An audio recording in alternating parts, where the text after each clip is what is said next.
The New York Giants get back to work after their bye week for the second half of their season. Coach Gene Clemons joins me on today's podcast as we break down the first half of the Giants season and where they're headed in the second half of the season. That's coming up next on the LockedOn Giants podcast. You are Locked On Giants, your daily New York Giants podcast, part of the Locked On Podcast Network, your team every day.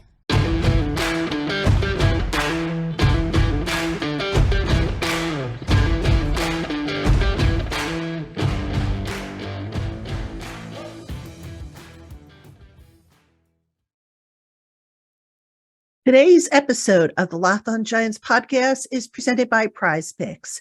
Prize Picks is daily fantasy made easy.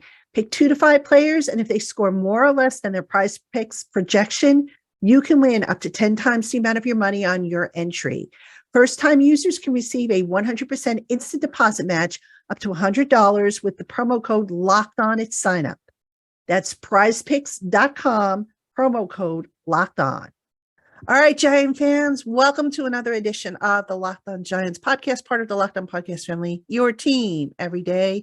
Patricia Traina here with you. And normally we would bring you a game review on a Monday, but there was no game. It was a bye week. The Giants had the weekend off. They returned to action on today, Monday, but there's no media access. So we're going to take the opportunity to do a where are they type of scenario with Coach Gene Clemons of Giants Country. He also writes for The Athletic. He has his own pod called A Giant Issue, which comes out every Monday. And if you're not checking out Coach Gene's stuff, because he thinks outside the box, if you like outside the box stuff that makes sense, folks, you got to see Coach Gene's stuff. So Gene, thanks so much for joining me on today's podcast. You ready to talk some Giants? Absolutely. And I always say, like, you say, I think outside the box. I tend to think, I don't think as a fan. Yes. So I think that's a lot of, and trust me, I hear it all the time from Giants fans, all this and all that. But it really is just, I'm looking at it from an angled lens that doesn't attach to the heart. Right. Which is why I try not to talk about the Bucks. Right. I gotcha.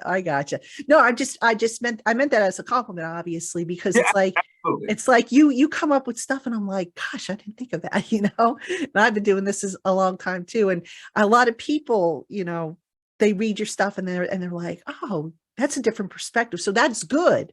That's good when I say outside the box, because it just seems like the media in general, they all fall into the same trap, the same angles, the same storylines, and you come outside of that. So that's kind of what I was referring to. But anyway, let's talk about this New York Giants team.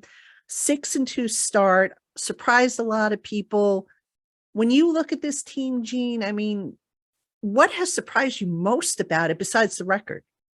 Well, I mean, they surprised a lot of people. They've probably surprised themselves.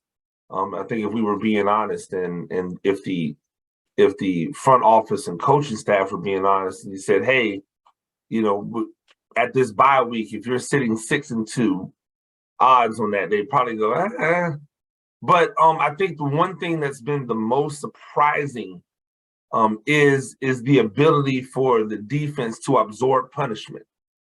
We saw in years past, a lot of these same characters out there, a lot of these same players out there would absorb some punishment, but eventually would wear down and the dam would break. And that's how, again, I always tell Giants fans, it's not like the Giants it's not the Giants were in a situation where you had to come in and essentially just burn it all down to build it back up.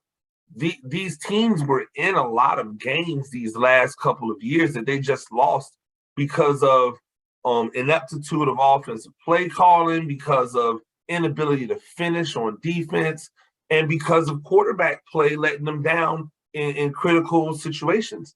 And this year, you've seen the defense not break down. You've seen pretty slick play calling in key moments, and the quarterback hasn't hurt them. And I think when you do those types of things, you keep yourself in the game. You give yourself an opportunity to either steal one late, as we've seen the Giants do on a few occasions, or to get out in front and never let a team run you down, as we've seen the Giants do a few times this year. Yeah. And, we always hear the phrase learn how to win. And it sounds so elementary, but there's apparently a science to it. I mean, as a coach, you are, for those who don't know, Coach Gene is a real coach. How does a team learn how to win? It's learning how to manage situations, right? So if we go back to last year, there'll be a big time. The defense is holding, they're holding, and then James Bradbury takes a bad step on a coverage. It gets behind him. There's no safety help over the top. There's a touchdown. The dam's broken. Or we get the defensive line. They come in. They're able to box a guy in. He has one lane to get through that a linebacker should be in, but the linebacker's not there because he duplicated the gap. That's a big gain, touchdown, broken dam. This year, you're not seeing that as much as you would have seen in the past. The defensive backs, they know their limitations. They're playing 5 and 6 and 7. Make sure you check out that Giants Country article that I posted about the Giants defense over the first 8 games. But they've been in places to where even if they give up a big play, it's not a touchdown. And that's allowed them to be able to rally and keep those teams out the end zone more this year, where you may not have seen that in the past over a full game. You can say the same thing on the offensive side. Guys just doing their job and doing their job to the best of their ability. There's always this conversation around Daniel Jones about it, but it really does come down to, hey, don't do something that gives the other team free points or gives the other team an opportunity at free points or easy points. And he's really done a great job of that this year. And that's how you learn how to, when you don't give the other team the easy stuff and you make them drive the field every single time, you're going to have a better opportunity for success than if you're giving them short fields or you're giving them momentum or you're giving them turnovers where they can just be in a rhythm and kind of keep you off guard.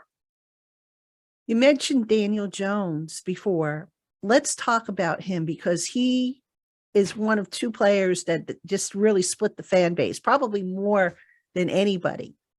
What have you seen from him, and do you think he's on the right track, or is he still lacking in areas? Well, I don't even want to say it's lacking in areas, right? Daniel Jones is who he is. He is a guy who is going to be able to, in the right situation, given the right pieces, manage your team. He gives you plus ability as a runner, but he's going to manage your team. He is not, in my opinion, it's only my opinion, he is not in the mode of a playmaker. He is a guy who, if you set the table for him, he can cook. But if you're asking for him to set his own table, to do his own thing, to make a lot of plays like off timing, off rhythm, that's not going to be him. Unless it's as a runner, because he does a great job of pulling it down, getting those yards, and this year being smarter about his body. And that's where it's really been, that's why I've really seen him take the next level, not taking unnecessary hits, not doing foolish, boneheaded things as a runner, and putting himself in danger, because we know that the best ability is availability. And so I think that's what I've seen out of him. He's like people have been going crazy over his play and people are split. But at the end of the day, the type of numbers that he's putting up, they're not world-beating numbers. They're management numbers. And whether that's because he doesn't have a receiving core that can do more with it, or whether it's because he doesn't have the ability to drive a ball into an area that maybe some other elite guys might, or make off-timing plays like some of the more elite quarterbacks can. Whichever reason it is, that's who he is, and that's kind of who he's been. Even in the McAdoo area, where he had probably his best numbers he was still that guy. And so I think that understanding who he is, being comfortable with who he is, makes him a better player. And it's amazing when we try to not be somebody else, how much better we become at being ourselves. When he's not trying to be Aaron Rodgers and he's just being Daniel Jones or Danny, you know what I'm saying? When he's Danny, I think he's cooking. When he's trying to be Daniel Jones and real buttoned up, and you know what? Maybe just be Danny. Just have fun out there, do what he does the best, which is manage the ball, get it to people in a timely manner, keep the success ahead of the sticks. They've done a good job of that, keeping the success ahead of the sticks, playing second and shorts and second and mediums instead of second and longs or second and 15s because you got in the penalty. He's done a good job of managing those situations. That's why they've had a lot of success. And he's done a really good job on script this year. When they're on script, when he knows what's coming, he knows what they have planned for him, the beginning of games, coming out of halftime, he's done a really good job of being on script this year. And you can see it in his performance. Last week against the Seahawks, they took away the running game. You know, they basically muted that running game out. And can Daniel, in your opinion, I mean, we saw the numbers and stuff like that. And yes, we have to take into consideration that he's missing his number one tight end. His receivers haven't really been good. The pass protection is spotty here and there. I mean, at what point do we say, you know, enough with the excuses and the alibis? You know, this is what he is, and what is he without all those excuses and alibis? Is it a guy that has hit his ceiling, or does he still have room to grow? I think mentally, anyone always has room to grow. Just look at the people that we see all of a sudden reemerge in the NFL after years. We can argue these ideas behind guys like Geno Smith, who I believe was never really afforded an opportunity to be successful. But you see what he does when he's legitimately given an opportunity. A young man like Josh Johnson, who never got opportunities in the league, just kept bouncing from team to team. But every time he gets out there, he comports himself well. Even to a backup like Tyrod Taylor, who essentially ends up being snake bitten by quarterbacks being drafted right after he gets there high or injuries that take him down for a little bit. But he always comports himself as a professional. I think that's Daniel Jones. I think you could put Daniel Jones in that same category. Can he be your starter? Yes. Will you always think there's somebody better out there than him? Yes. And I think that those guys, if they're comfortable in their skin, they can be successful. I think what we saw last week in Seattle is a convergence of two things. Number one, hey, we're going to take the run away because Saquon Barkley is your best weapon. So why would we not take your best weapon away? That's football 101. The second part is, and it's not, let's be honest about his number one tight end. His number one tight end is not Travis Kelce. His number one tight end is a guy who can catch. He's not a dynamic playmaker. So missing him hurts in the fact of, well, that's just another guy that was a starter that's down. But he's not even dynamics when it comes to after the catch. He's not even Evan Ingram. So I think he has better hands than Ingram, which is probably why Ingram's not here right now. But the other receivers that he has, they're not dynamic guys. So if I'm a defensive coordinator, I'm saying prove that these guys can beat my defensive backs one-on-one, and then prove that your quarterback can sit back there and put balls in areas with tightly covered wide receivers. And both of those things kind of like they mesh with each other. Daniel Jones, tight window throws, not the best. Receivers, not the best at creating separation. So if you've got a bunch of receivers that can't get loose and you've got a quarterback that doesn't really put it into the tightest of spots, you're probably going to struggle if you can't run the ball and create those open areas for those wide receivers to run in. The Giants were having a lot of success when Saquon and Jones were running the ball, and then all of a sudden you could find a Slayton in a giant window and he just dropped that thing into him and let him go. Or you could get it to a Wan'Dale in space and let him go. I think they still have to be a little bit more creative with the way they're using Wan'Dale. I haven't really seen the level of dynamics that I thought I would see. I don't know if that's just because he's still coming back, or if they just haven't thrown that into the book yet. But I'm looking to see more dynamic things out of a guy that you took with a really high draft pick with some other guys who I thought would have been much better fits at wide receiver here. Hey, Giant fans, playing daily fantasy based on player projections has never been easier when you visit prizepicks.com. Pick 2 to 5 players, and if they go on to score more or less than their Prize Picks projections, you win up to 10 times the amount of your money on any entry. There's no competing against other people. It's just you versus the projections available. Prize Picks is currently operational in over 30 states and in Canada, and offers projections on every sport. Entries can be made in 60 seconds or less, and Prize Picks offers safe and fast withdrawals. Download the Prize Picks app today or go to prizepicks.com to sign up and play daily fantasy sports. First-time users can receive a 100% instant deposit match up to $100 with the promo code LOCKEDON. Don't forget to enter that promo code LOCKEDON at sign up at prizepicks.com. Let's talk Saquon Barkley, because Barkley was another guy that I think divided Giant fans. Maybe not so much as Daniel Jones did, but Barkley looks like Barkley.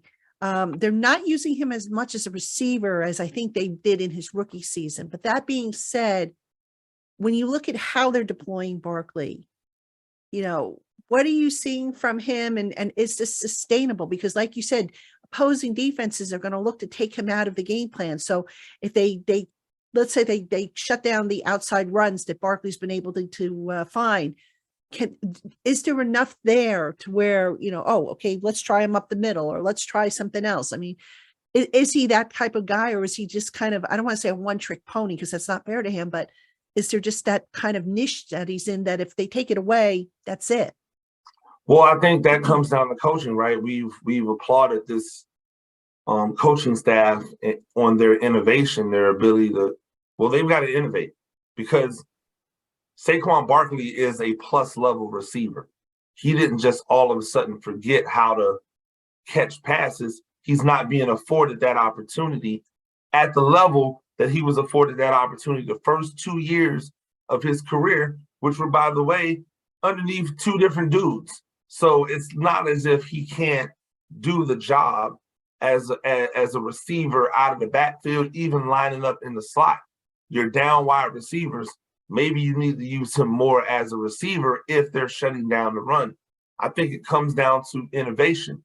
And what we have to remember is neither the head coach nor the offensive coordinator come from systems where they utilize the running back as a receiver very often. And so it's on them to get in their bag, to do their research, to bring in some plays, to make some things happen where they can use him as a receiver, or they can get him out on the perimeter without him having to be a running back to get there. But I don't think he's a one-trick pony. I think he can do it all. I think the one thing that we've seen come out of these this 8-game evaluation is that Saquon Barkley is absolutely a guy who should be a Giant beyond this year. Everybody else, outside of Dexter Lawrence, everybody else, we'll see. But Saquon Barkley, I believe, needs to be a Giant. I don't know what your contract needs to look like in order to keep yourself safe on the other end. That's not my job. My job is to evaluate the talent that should be on this team And the talent, the one talent that should not be playing for somebody else next year is Saquon Barkley. PT, I'm telling you, Giants fans they'll be punching themselves like they're punching themselves about Bradbury right now. They'll be doing the same thing, but at a higher level with Saquon if he ends up with a star on his helmet next year. Oh. He ends up with a star on his helmet next year. I'm telling you, they're going to lose their minds in New York if he ends up with a star in his helmet next year. I don't know why I keep thinking it, but I feel like this might be the last season for Ezekiel Elliott. Tony Pollard is not a guy who you can give the ball to 22 to 25 times a game. I just see a world where if the Giants don't do what they should do, that guy makes his way down to that organization.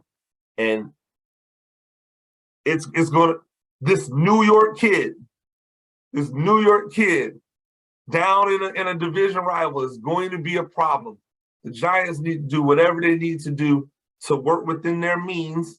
Obviously, we know what the return is on running back contracts, but they need to do something to ensure that Saquon Barkley is with Big Blue in 2023. Franchise tag coming up. Franchise tags for running backs are not that big a deal. Franchise tags for quarterbacks, way too much money. Which is why if the Giants are going to re-sign Daniel Jones, and right now I kind of get the impression that's the direction it's going, but there's still time to go yet. So you get Daniel done before the start of free agency, and then if Saquon's contract is going to be more complicated, there's no doubt in my mind that contract's going to be more complicated. And I could see it being structured kind of how like Josh Allen's in Buffalo was structured with tiered guarantees. But the franchise tag, a lot of people say, oh, Saquon's not going to play on the franchise tag. No, he's not. I wouldn't expect him to, but you can use it to kind of keep the team with the star on their side of the helmet and other teams away from, saying, hey, why don't you come play for us? Absolutely. So that's what I think is going to happen. You have to keep him under control until you can figure out how to work the numbers out. Mm-hmm. But I believe 100% that you need to work the numbers out. This is not a situation where should he be here, should he not be here? You're not getting a better running back than Saquon Barkley in the draft or in free agency anywhere. Yeah. Like, I'm sorry. It's just not happening. Unless you're bringing Derrick Henry in. And since you're not doing that, you're not getting a better runner. You're going to see him go somewhere else and immediately do what Christian McCaffrey is doing over there in San Francisco. And I would hate that for Giants fans. And by the way, I agree with you about Ezekiel Elliott probably not being with Dallas next year. That contract is just, oof. Well, now is the time. I think now next year is the time they'll be able to get from up underneath it without as much penalty. Right. And it's not a slight on Ezekiel because he's still a serviceable running back. Right. It's just that him and what he's returning for that number now, that's probably not the way they're going to want to go. And they're going to need some of that relief to be able to fill some other spots. Exactly. All right, Gene, let's talk about Coach Wink and the defense, which has been kind of surprising. I mean, it seems every week, different type of defense. They come up with it seems like he's got an endless bag of tricks that he pulls out.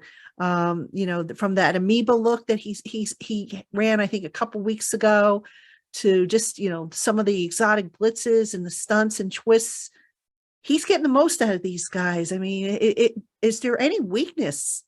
I mean, outside of maybe the inside linebacker group, which, the coverage is still kind of shaky there, but he's doing a good job covering these weaknesses. I mean, what's the secret here? Well, I mean, he's putting fast people on the field. I wrote about this in my article for Giants Country. They play primarily with 5 defensive backs on the field at all times. And the reason that they can do that is because all of those safeties can tackle.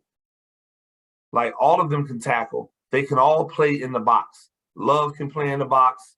McKinley can play in the box.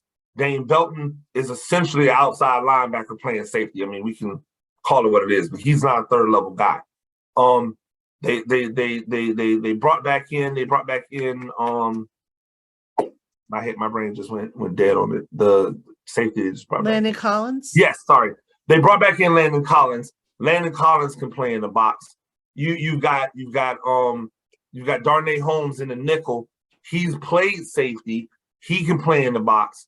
You got all of these guys who are capable of playing in the box and around the line of scrimmage. So a lot of times they're really out there rolling around with one linebacker, maybe two. And when you're able to do that and you get that level of speed on the field, you can make up for a lot of stuff. So what ends up happening is, yes, and what's the weakness? The weakness is the run defense. And the reason that the weakness is the run defense is because Coach Wink has a history of being bad versus the pass. Like, surprisingly enough, Coach Wink, with his blitzing style of defense that we've seen from him in the past, they used to give up 1 billion yards in the passing game. But the thought process was, we only need to get to you a few times. And so it was like, we're going to give up the 18, the 22-yard passes, but we're going to sack you also. And this year, not as much blitzing as we've seen out of a Coach Wink defense. Not as much blitzing, a lot more relying on the front four or the 2 interior defensive linemen and those 2 edge rusher outside linebackers, and then allowing that back shell to make sure that you don't get those 18-yard completions, those 15-yard completions, that you're getting 5- and 6-yard completions, and then they're rallying to the ball because they're all fast and they can all tackle. When you have Julian Love out there, I don't know if I said Julian Love, but Julian Love is a guy who's gone from cornerback to safety, back to cornerback, and now he is settled in as a safety. But the one thing that I talked about, and I remember that we were talking about it maybe 2 years ago, that dude had insane amounts of tackles for a guy who was playing at the 3rd level, and that's because he wasn't afraid to come up there and get his nose dirty. And now you see him lining up at linebacker. You see him coming down and rushing and blitzing. You see all of these guys at any particular moment will either be in the box or deep. And when you can have that level of disguise, it's going to keep offenses off balance, but it's not going to allow them to complete those intermediate balls, those balls that just kill you, like a 3rd and 8, and all of a sudden they complete it for 16 yards. Or a 2nd and 2 and they get an 18-yard gain. They're not giving those up. They're giving up short stuff, or, hey, try to beat us over the top. And a few times, Dory's been beat over the top. Robinson early in the year beat over the top. Fabian Moreau beat over the top a couple times. But those are really difficult passes to complete. The lowest percentage pass in football is to try to complete that deep pass, either over the middle or out to the sideline. And so they're playing the percentages there. And Coach Wink has done a good job of having 5 and sometimes even 6 defensive backs out there and not being afraid to allow those guys to play in the box and operate as linebackers in order to get that speed that they need on the field and to cover up for some of the coverage issues that their linebackers have, because they're just not that great at that stuff. Yeah, the injuries at that position, I think, really hurt them. They lost Darian Beavers early in the year, or I actually say in the preseason, moving on from Blake Martinez. I mean, I think that was the plan. I'm the more I look at what they've done, I don't think Blake Martinez fits this defense. Mm-hmm. So I think they were going, hey, let's, how do we do this and move him to the side respectfully. I think they decided there was going to be no respectful way to do it. They just needed to part ways, let Blake go on and do whatever he was going to do next with his career. But you could see the difference in speed. Not having Beavers hurt them, because Beavers was a guy who was going to be a legitimate run stuffer for them, which would have allowed them to platoon some guys. And then, McFadden's been dealing with injuries on and off, and we haven't really seen much from Coughlin or from Brown, who are guys who are athletic enough that you would think they'd be able to cover because they're so good on special teams. But they just haven't fit into the fold, and I think that's because they've been so comfortable with having those safeties come in and play those roles that they say, hey, you can't try to personnel us because we've always got 5 defensive backs on the field. So you can't say, oh, well, they're in a pass defense. No, this is what we run, dude. So, have fun trying to, and the byproduct of it is that they will give up some running numbers. I think outside of one team this year, they've only had 2 defensive linemen on the field. The one game they had 3 defensive linemen on the field, Tennessee. That makes sense. Yeah. It makes sense because Tennessee is a primarily running team. But every other team, there's been 2 defensive linemen. There's been Dexter Lawrence and Williams, Dexter Lawrence and who DJ Davidson every once in a while. It's been Dexter Lawrence and somebody. Right. It's been Dexter Lawrence and somebody. But when those guys are out there and they're relying on those outside linebackers to essentially be glorified speed defensive ends and disruptors, they've been getting what they need, but that's going to leave you vulnerable in the running game. Yeah. Speaking of vulnerabilities and whatnot, there are 9 games left. Is it 9 games? No, it's 9 weeks. No, 9 weeks left. 9 weeks left. All right. So, yep, so there are 8. There's 9. No, there's 9 games. There's 9 games. Okay, I had it right. 17. Right. 17. I had it games. Right. Yep.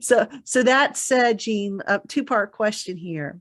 Coming out of the bye, what changes do you anticipate the coaches making on both sides of the ball in terms of personnel, and overall, where can this team get better for these final 9 games? It's tough because, with the trade deadline passing and no moves being made, which I thought was probably the most genius thing that Joe Schoen has done so far. Like, people were clamoring for him to make a move for a wide receiver, and I went, why would you do that? Why would you give up draft capital for a guy who you can probably get just as good or better than in the draft this coming offseason? Or you can make moves in the offseason and now you get a guy who comes in with a fresh slate and you're not rushing him into the fold, right now.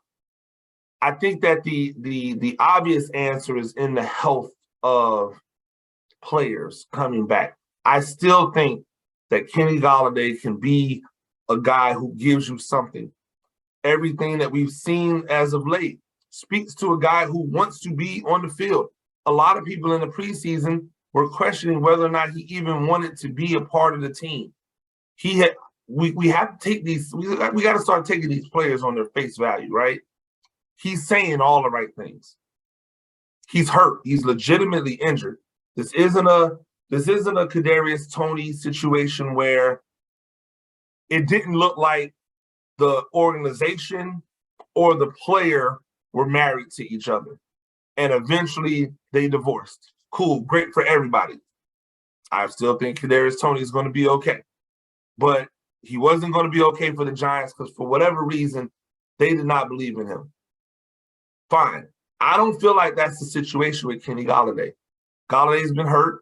He's trying to get back. He's saying all the right things.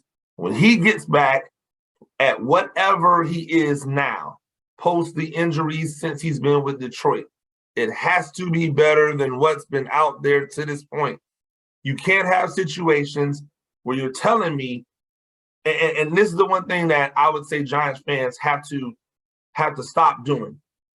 They have to stop telling us that this wide receiver outplayed this wide receiver, then turn around and tell us that Daniel Jones doesn't have receivers, right?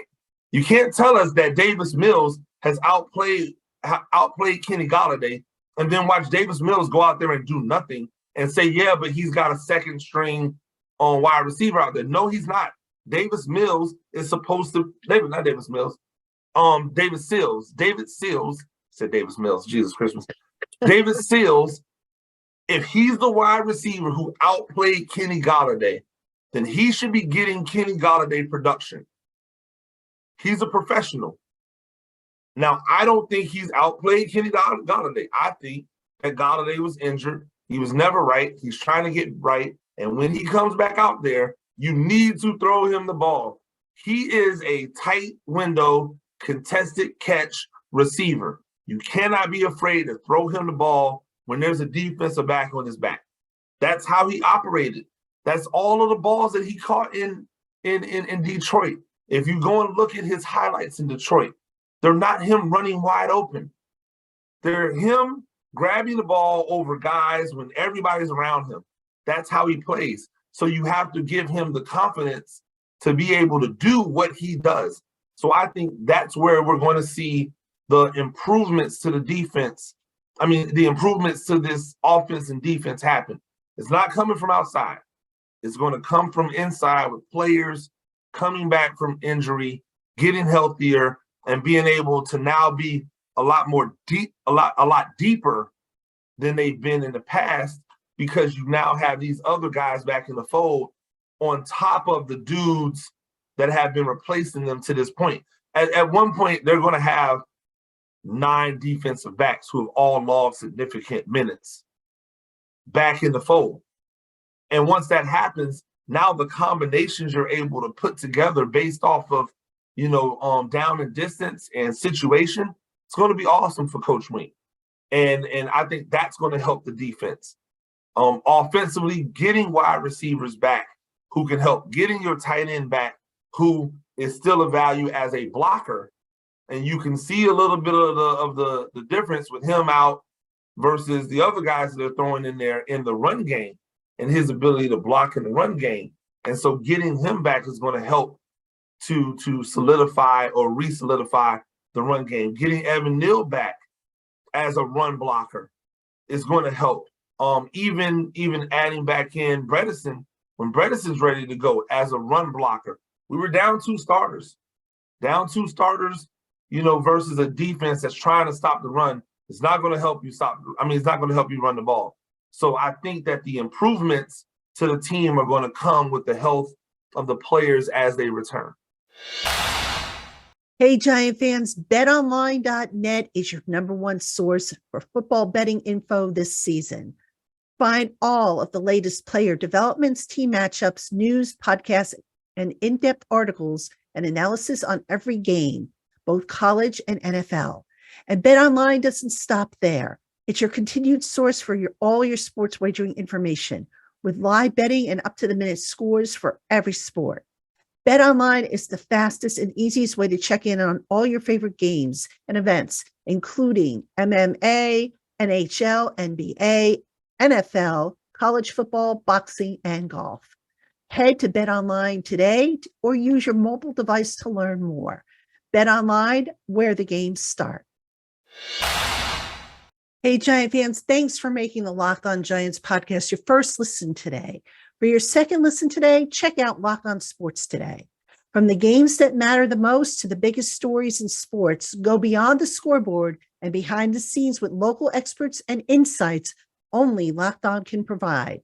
Locked On Sports Today, available on this app, YouTube, and wherever you get your podcasts.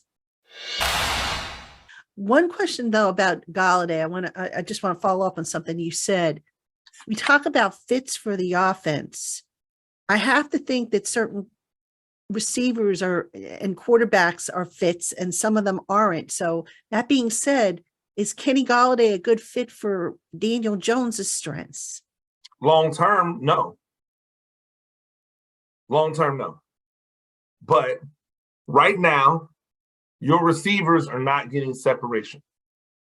He's a receiver who's never gotten separation. He's just able to catch balls in traffic. So you have to throw the ball to somebody anyway. You might as well throw it to the guy who's adept at catching the ball with people around him. That's Kenny Golladay. That's not David Sills. That's not him. Like, we have to stop fooling ourselves. Like these, it was a great story in camp. It's go time now. Like it was a great story in camp stuff. That's great, cool. I'm good. No, it's time to play football. And if guys are not producing out there, that is on them. But we can't have it both ways. We can't say these guys have outplayed these other guys and then go, well, Daniel Jones doesn't have any help. No, you just said those guys have outperformed these other guys who at one point in time in their life were really good. So what are we saying? Like, you can't give people like the out on both sides. That's how you end up in bad contract situations. Yeah, very true. Very true. So a lot of football left to play, a lot of optimism. This team, obviously you don't want to look too far down the line, but the next two games, Houston and Detroit, winnable games. Then there's that stretch of NFC East games, which that ought to be an interesting ride. I'm anticipating a bumpy ride. Bloodbath. Yes, I'm anticipating a bumpy ride. I mean, at the end of the day, Gene, is this Giant team a playoff team? Well, see, so here's what you have to consider. They've put themselves in a position where there's no reason why they shouldn't make the playoffs. However, if they have a collapse, and I'll keep, that's the wrong word.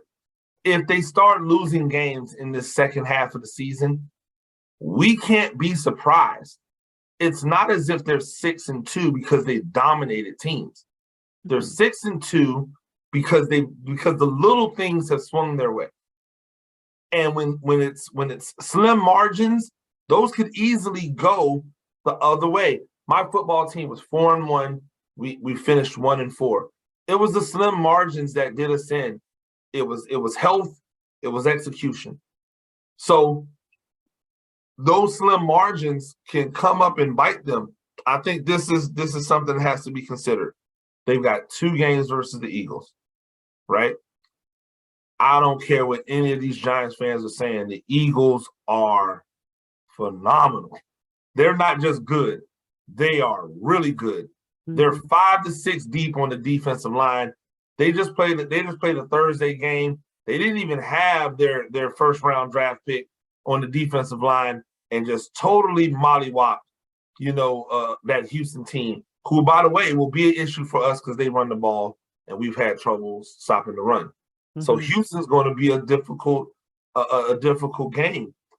But the way that they've come out, the 6 games, means that you probably only need to get 4 more to be somewhere close to a playoff team. 4 more puts you at 10-7 for the season. And I think at 10-7, assuming that the Eagles run away with it and that the Cowboys are still the Cowboys, there's no reason why the NFC East can't get 2 of those wild cards, because the NFC South is trash and the NFC North is trash. And the NFC West only has 1 team that's doing something. So both wild cards could come from the NFC East.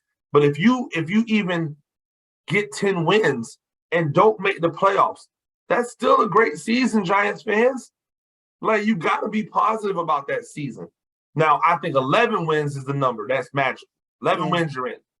Yeah. But I think a 10-7 record down the stretch is something that you could see happen, because it's the back end of this schedule is there's going to be some games like that Dallas game, running that Dallas game back with a full strength Dallas. It's going to be tough. Both of those Philly games are going to be tough. I think that the Washington Commanders game is going to be tough. Like, I think that they're going to, while they have their issues, it's still a division game, and they know you better than other teams are going to know you. And so that's going to be tough. Those division games are going to be tough. But if they can find a way, get 4 more wins, they give themselves an opportunity. 5 more wins, so 5-4 down the stretch over these next 9 games. If they go 5-4, I think they absolutely make the playoffs. Would be nice. No, it's always good for business. It's always good for business. There's nothing better than winning to watch those numbers go up.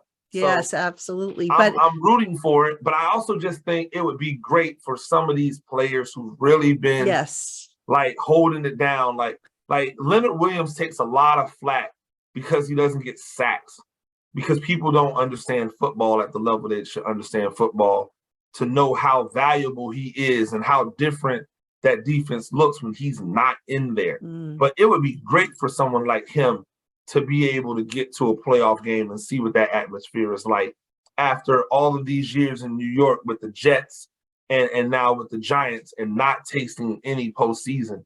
Even if his career doesn't say Giants in the future, it would be great for him and the work that he's done for this organization to be able to see the postseason. I feel the same way for Lawrence and McKinney and some of these type defensive guys. I think Andrew Thomas being able to be on a platform that's a playoff platform for people to see how good he's become.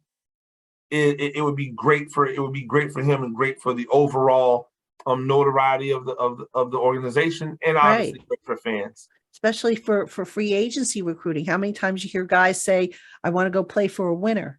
Yep. And if they get to the playoffs and are one and done, there's nowhere to go. Give Joe Shane a healthy salary cap next year, and he's got 11 projected draft picks and counting. I'm gonna need him to be better on day 2 and day 3 of the draft next year, but